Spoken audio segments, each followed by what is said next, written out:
The natural process is the one that we leave all of the skin on top of the seed and requires most of our attention. In this process, when we leave all of the skin, we are allowing most of the moisture and sugars to be exposed to microbial activity. Therefore, is the process that requires the best drying facilities. When we're doing naturals, we first need to float the cherries. Floating the cherries are always the first step in all processing techniques, and this will allow us to clean the surface of the bean, reduce the temperature, and reduce the microbial activity. It will also help us to separate beans that were damaged by powder beetle and beans that were not fully developed by the plant from the seeds that we are going to process adequately. So when we are processing naturals, we want to take the best cherries and take them out to dry after floating.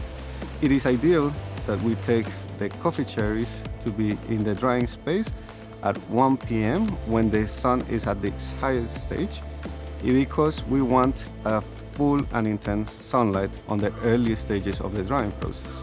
This will allow us to avoid any off flavors and any developing flavors from fungus or bacteria. In the natural process, we need to be very careful that the drying is consistent, that the area where we dry the naturals is flat, and that we are able to turn the coffee consistently. On the early stages of drying, we would like to turn the coffee at least 3 to 5 times a day to avoid any microbial activity on the surface of the bean. And as we finish off the drying process, we tend to look for a distribution of 12 kilograms per meter square. This ideal distribution will allow the coffee seeds to dry evenly and to dry consistently throughout the process. Natural coffees in some part of the world take between 15 to 20 days to be fully dried.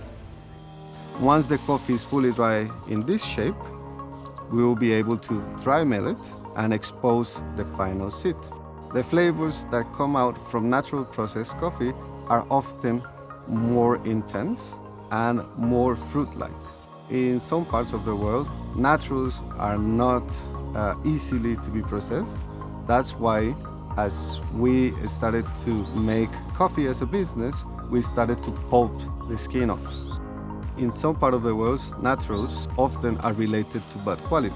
However, today we can see that some of naturally processed coffees acquire the best scores and also the best prices in different markets around the world. Therefore, when doing naturals, we need to be very careful that we don't let them over-ferment and that we control the drying process in a consistent way.